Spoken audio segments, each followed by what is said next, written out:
Pas sortir 5 millions de dollars, même pas 1000 dollars de la caisse de l'État, si on n'a pas suivi la chaîne de dépenses. Je suis très à l'aise sur cette question, parce que d'abord, je ne sais même pas si nous avons atteint le 10e de 5 millions pour la logistique de cette manifestation, parce qu'il faut qu'on se dise des vérités. Première chose, pour faire une manifestation, il faut de la logistique. Oui. Il faut louer un stade. Nous l'avons loué. Il faut de la sonorisation. Il faut un podium.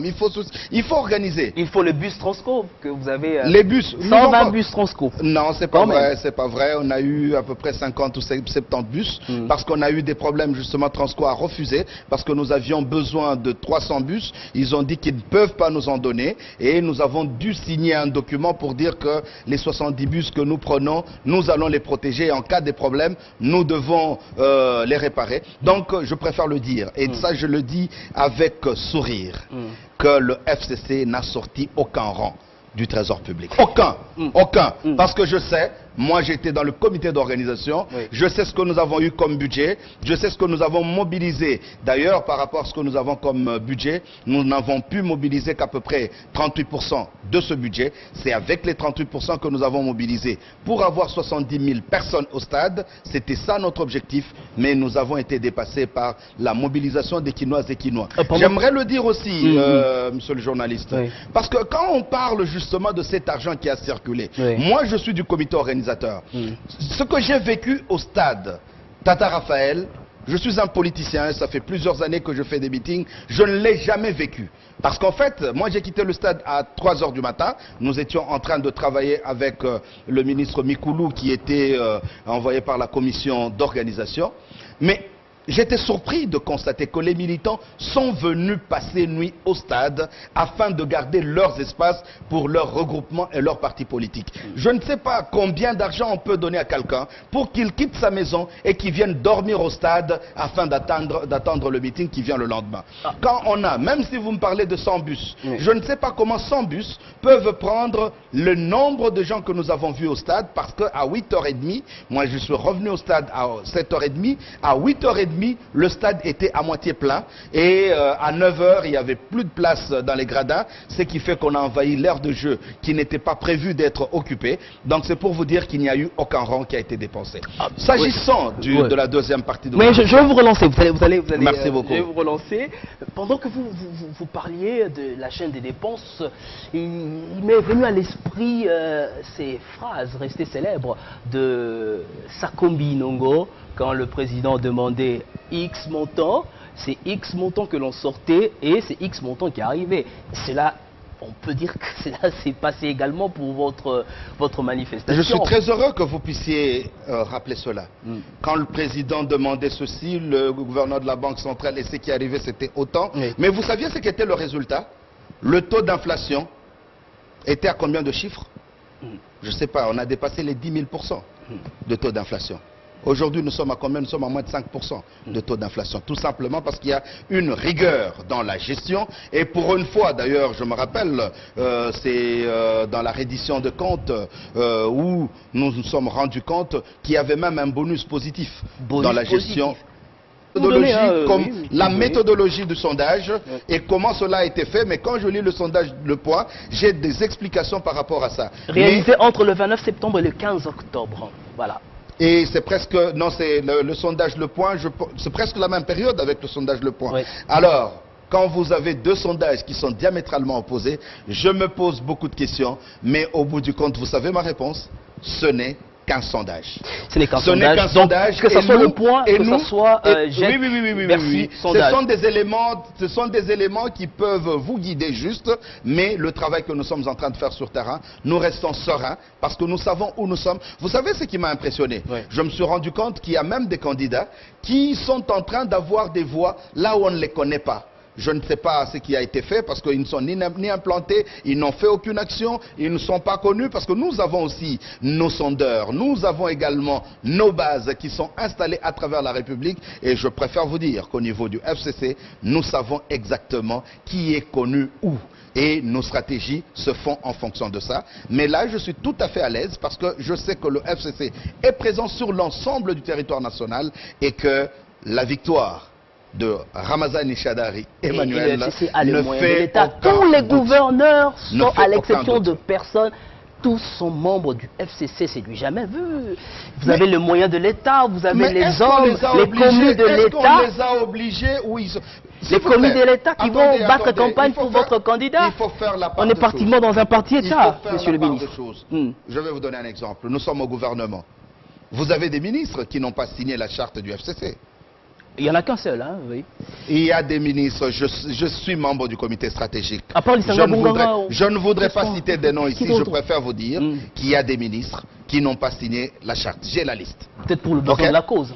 J'ai la liste. C'est pour vous dire que l'adhésion à cette charte a été volontaire. Elle est guidée par une idée qui... Et d'ailleurs, moi j'étais en train de réfléchir, et je vous le dis, hein, vous verrez qu'après les élections, certains candidats présidents de la République vont adhérer au FCC. Tout simplement parce que l'idéal qui Elle fédère... fait son nom trébuchante.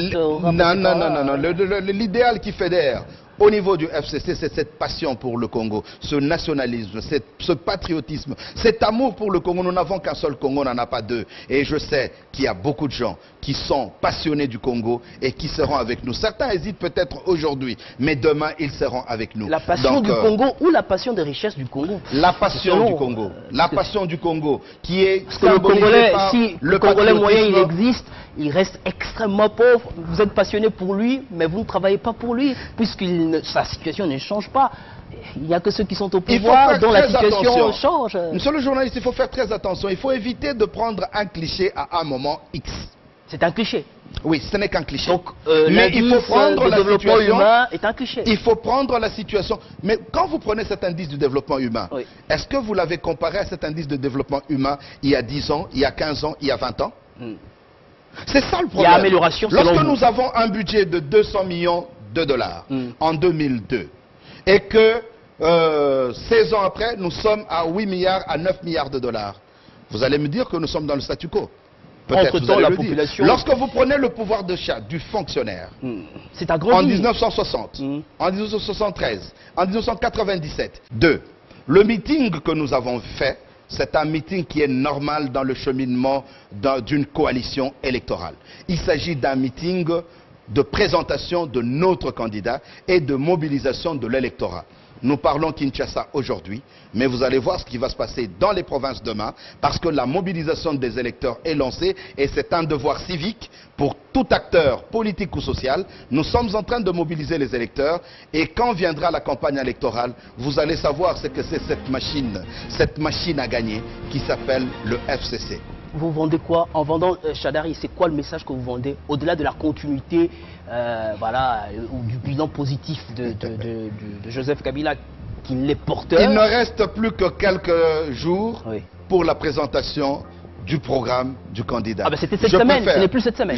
Je dis il ne reste plus que quelques jours. Nous ne sommes que... Mercredi. Alors, la semaine se termine quand?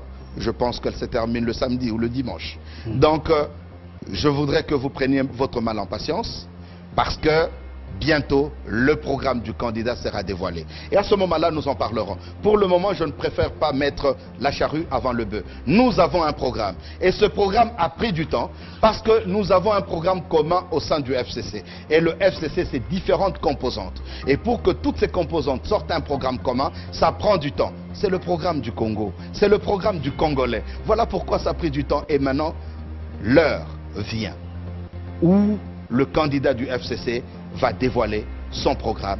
Et une fois que ce programme va être lancé, vous comprendrez ce que nous voulons faire de ce Congo demain. Parce que nous restons dans le cap vers l'émergence de la République démocratique du Congo pour 2030. Et nous pensons que l'amélioration des conditions de vie de nos populations sera dans les priorités de ce programme de gouvernement. L'émergence du Congo à l'horizon 2030, alors qu'en 2018, nous devrions atteindre ce niveau intermédiaire qui s'est fait en 2020, nous devrions atteindre, nous devrons être à un niveau d'un pays à revenu intermédiaire.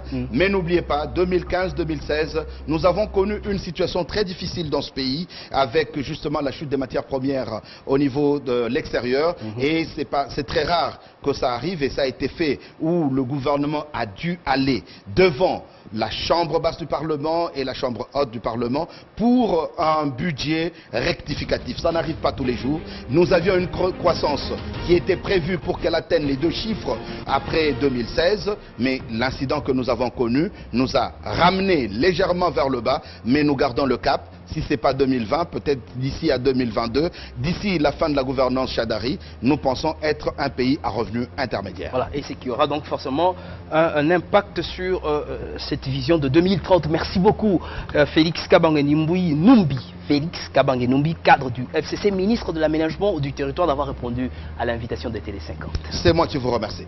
Voilà, c'est la fin de cette première partie de Kinshasa Direct. Le journal, c'est tout de suite avec Jolie Dioka. Et bien après, ça sera le journal des sports avec Doudoumba. La bonne continuation de programme sur votre chaîne.